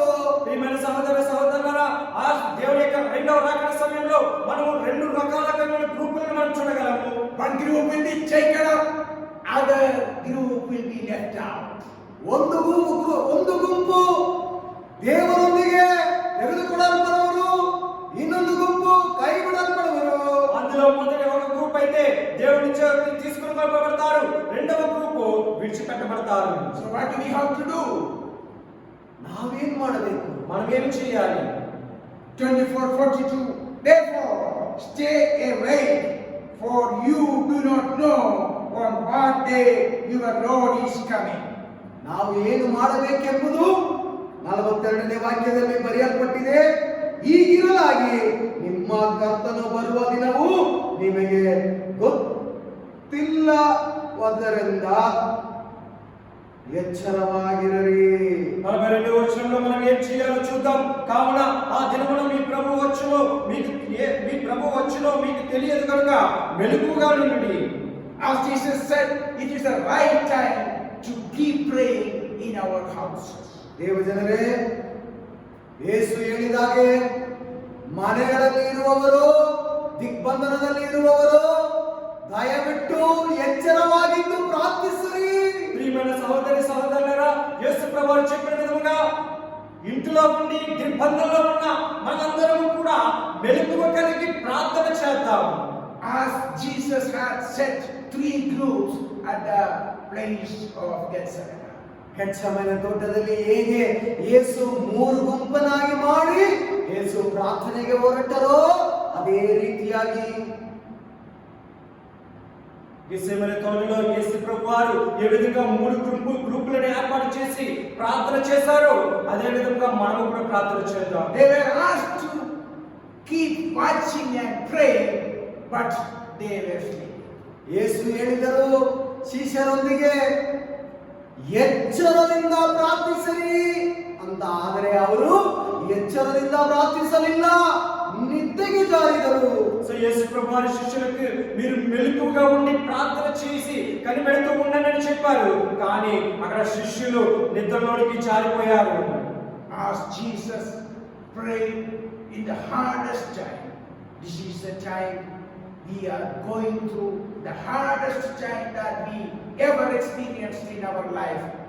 It is the time to keep watching and praying. ಆ ಸಮಯದಲ್ಲಿ ಯೇಸು ಇದ್ದ ಸಂಕಟದ ಮಾರ್ಗದಲ್ಲಿ ಗೆತ್ಸೆಮನೆ ತೋಟದಲ್ಲಿ ಹೇಗೆ ಯೇಸು ಎಚ್ಚರದಿಂದ ಪ್ರಾರ್ಥಿಸಿದರೋ ಅದೇ ರೀತಿಯಾದ ಸಂಕಟದಲ್ಲಿ ನಾವು ಕೋವಿಡ್-19 ಸೋಂಕಿನಿಂದ ತಗುಲಿಕೊಂಡು ನಾವು ಇದ್ದೆವು. ನಾವು ಏನ್ ಮಾಡಬೇಕು? ప్రార్థించదు అగత్యే. గెత్సెమనే తోటలో యేసు ప్రభువారు దుఃఖముతో ఉండి ఆయన ఏ విధంగా మెలకువగా ఉండి ప్రార్థన చేశారో అదే విధంగా ఈ భయంకరమైన కరోనా వైరస్ నుంచి, ఈ కోవిడ్-19 వైరస్ దుఃఖ దినాల్లో మనము కూడా అలా మెలకువ కలిగి ప్రార్థన చేద్దాం. Let us always remember the words of Jesus, Matthew 26:41. Watch and pray that you may not enter into temptation. ದೇವಜನರೇ, ದೇವರ ಮಾತುಗಳನ್ನು ಯಾವಾಗಲೂ ನೆನಪಿಸಿಕೊಳ್ಳೋಣ. ಮತ್ತಾಯಿ ಬರೆದ ಸುವಾರ್ತೆ 26ನೇ ಅಧ್ಯಾಯ 41ನೇ ವಾಕ್ಯದಲ್ಲಿ ಶೋಧನೆಗಳ ಒಳಗಾಗದಂತೆ ಎಚ್ಚರವಾಗಿದ್ದು ಪ್ರಾರ್ಥಿಸಿರಿ. ప్రియమైన దేవుని ప్రజలారా, ఎప్పుడు కూడా దేవుని యొక్క మాటను మన హృదయంలో ఉంచుకొని మనం మెలకువగా కలిగి ఉండాలి. దేవుడు చెప్పిన మత్తయి రాసిన సువార్త 26వ అధ్యాయము 41వ వచనంలో మీరు శోధనలో ప్రవేశించుకున్నట్లు మెలకువగా ఉండి ప్రార్థన చేయుడి. Jesus said about the betrayal of Judas Iscariot, it fulfilled. ದೇವಜನರೇ, ಯೂದಾಸ್ ಇಸ್ಕರಿಯೋತು ಹೇಗೆ ಯೇಸುವನ್ನು ಹಿಡಿದುಕೊಡುತ್ತಾನೆ, ತೋರಿಸಿಕೊಡುತ್ತಾನೆ ಎಂಬುದು ಯೇಸುವಿಗೆ ಗೊತ್ತಾಗಿತ್ತು. ಅದು ಯೇಸು ಹೇಳಿದರು, ಹಾಗೆ ನೆರವೇರಿತು. ప్రియమైన సహోదరులారా, ఇస్కరియోతు యోధా ఏ విధంగా యేసు ప్రభువాన్ని అప్పగిస్తాడు, ఏ విధంగా పట్టుకుని అప్పగిస్తాడు అనేది యేసు ప్రభువాన్ని తెలుసుకున్నారో, ఏ విధంగా తెలిసిందో అదే విధంగా ఖచ్చితంగా అక్కడ జరిగి ఉన్నది. Jesus announced about the denial of Peter, that fulfilled. ಯೇಸುವನ್ನು 3 ಸಾರಿ ಪೇತ್ರನು ನೀನು ಯಾರೆಂಬುದು ಅರಿಯನು ಎಂಬ ಮಾತು, ಕೋಳಿ ಕೂಗುವ ಮುನ್ನ ನೀನು ಹೇಳುತ್ತೀಯ ಎಂಬ ಮಾತನ್ನು ಯೇಸು ಪ್ರಕಟಿಸಿದರು. సో ఏ విధంగా పేతురు 3 సార్లు నన్ను ఎరగవు అని దేవుడు పేతురుతో చెప్పిన విధంగానే అక్కడ చెప్పిన విధంగా పేతురు దేవుణ్ణి 3 సార్లు ఎరగని చెప్పడం జరిగి ఉన్నది. Jesus' pre-announcement of his death, burial and resurrection, that also was fulfilled. ಅದೇ ರೀತಿಯಾಗಿ ಶಿಷ್ಯರೊಂದಿಗೆ ಮುಂಚೆ ಯೇಸು ಹೇಳಿದರು, ನನ್ನ ಮರಣವು ಸಮಾಧಿ ಮಾಡಲ್ಪಡುವುದು, ಪುನರುತ್ಥಾನ ಉಂಟಾಗುತ್ತದೆ ಎಂಬ ಮಾತು, ಆ ಮಾತು ನೆರವೇರಿತು. అదే విధంగా యేసు ప్రభువారు చెప్పిన మాట ప్రకారము ఆయనను బంధించేసి ఆయనను సిలువ వేసి మరణించిన తర్వాత 3వ రోజున ఆయన తిరిగి లేస్తారనే మాటను ఖచ్చితంగా అక్కడ యేసు ప్రభువారు చేయడము, ఆయన తిరిగి లేవడం అనేది చూస్తున్నాం. The unfulfillment and the unfulfilled announcement of Jesus is his second coming. ಆದರೆ ಯೇಸುವಿನ ಬರೋಣಿಕೆ ಸಮೀಪವಾಗಿ ಇರುವುದು ಎಂಬ ಈ ಮಾತು ಇನ್ನೂ ನೆರವೇರದೆ ಉಂಟು. ఆయన చెప్పిన ప్రతి మాట కూడా నెరవేరుతూ ఉంది. అదే విధంగా ఆయన రెండవ రాకడ సమయంలో మళ్ళీ తిరిగి వస్తాననే మాట ఇంకా జరగలేదు. అది తొందరలోనే ఆయన రెండవ రాకడ సమయంలో జరుగుతుంది. ఖచ్చితంగా మాట కూడా నెరవేరబడుతుంది. It will be like a lightning or a thief. ದೇವಜನರೇ, ಮಿಂಚಿನ ಹಾಗೆಯೋ ಇಲ್ಲ ಕಳ್ಳನೇ ಹಾಗೆಯೋ ಯೇಸುವಿನ ಬರೋಣಿಕೆ ಇರಬಹುದು. అది యేసు యొక్క రాకడ ఒకవేళ వెలుగు వచ్చినట్లు, లేకపోతే ఒక దొంగ ఇంట్లోకి వచ్చినట్లు ఉండಬಹುದು. Jesus is coming soon. ಯೇಸುವಿನ ಬರೋಣಿಕೆ ಅತಿ ಶೀಘ್ರದಲ್ಲಿ ಇರುವುದು. యేసు రావడం అనేది చాలా తొందరలోనే ఉన్నది. ఆయన రాకడ తొందరగా జరుగుతుంది. If we do not believe it and prepare ourselves for his coming, we will also be fooled. We will also be called as foolish. ದೇವಜನರೇ, ಯೇಸುವಿನ ಬರೋಣಿಕೆಗೆ ನಾವು ಸಿದ್ಧತರಾಗದೆ ಇದ್ದರೆ ನಮ್ಮನ್ನು ಯೇಸು ಕರೆಯುವ ಒಂದು ಮಾತುಂಟು, ಬುದ್ಧಿ ಇಲ್ಲದೆ ಇರುವ ಮಂದ ಹೃದಯರೇ. ఆయన రెండవ రాకడ సమయంలో మనమందరం కూడా మెలుగు ఉండి సిద్ధపడలేనట్లయితే యేసు ప్రభువారు మనం చదువుకున్న సారాంశ ప్రకారం అక్కడ ఇద్దరిని స్నేహితులను పిలిచిన విధంగా అవివేకులారా, బుద్ధిహీనులారా అని పిలిచిన విధంగా దేవుడు మనలను ఆ విధంగా పిలుస్తారు. We are all facing different problems in and around during this period. ಈ ಸಮಯಗಳಲ್ಲಿ ನಮ್ಮ ಸುತ್ತಲೂ ಅನೇಕ ಸಮಸ್ಯೆಗಳು ಉಂಟು. ಸಂಕಷ್ಟದ ಮಾರ್ಗಗಳು ನಮ್ಮ ಕಣ್ಣಿನ ಮುಂದೆ ಇರುವುದನ್ನು ಕಾಣುತ್ತೇವೆ.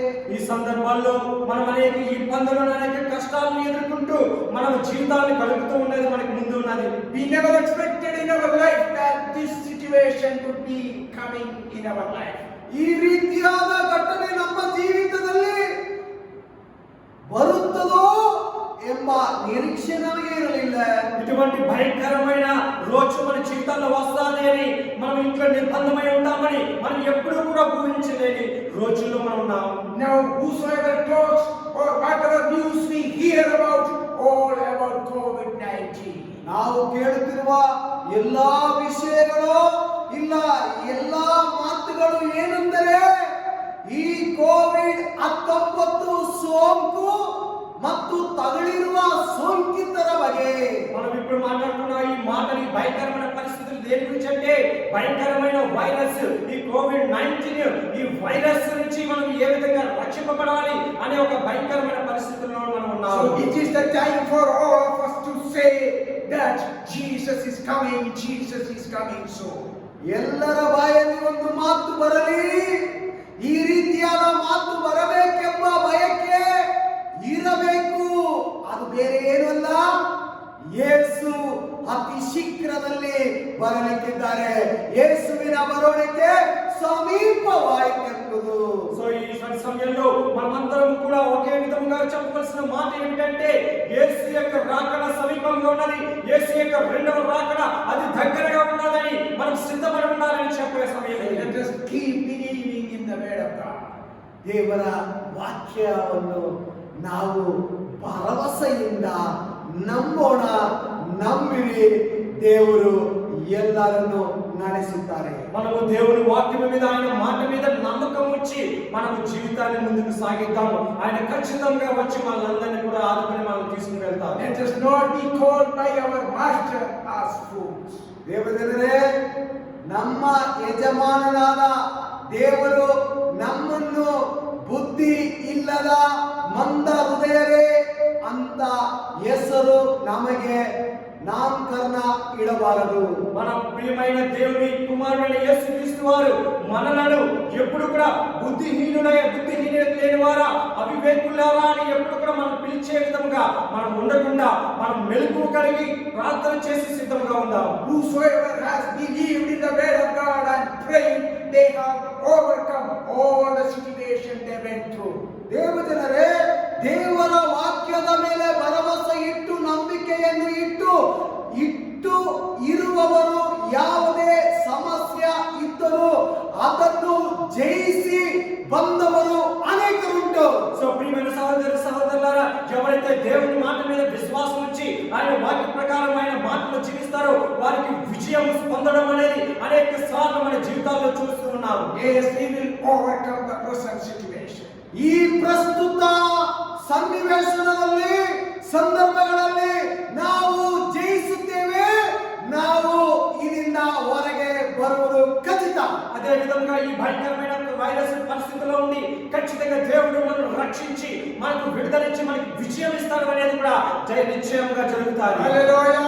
హల్లెలూయా. Never forget, Jesus is coming soon. యేసు అతి శీఘ్రದಲ್ಲಿ బరలిక్కిದ್ದಾರೆ. ఎప్పుడు మర్చిపోవద్దు, యేసు ప్రభువారు అతి తొందరలో మన మధ్యకు రాబోతున్నారు. God will bless us all with these things. ಈ ವಾಕ್ಯದ ಮುಖಾಂತರ ದೇವರು ಎಲ್ಲರನ್ನು ಧಾರಾಳವಾಗಿ ఆశీర్వదించాలి. దేవుడి వాక్యం ద్వారా మనందరినీ కూడా నిండుగా దీవించి ఆశీర్వదించును గాక. Amen. హల్లెలూయా. ఆమేన్.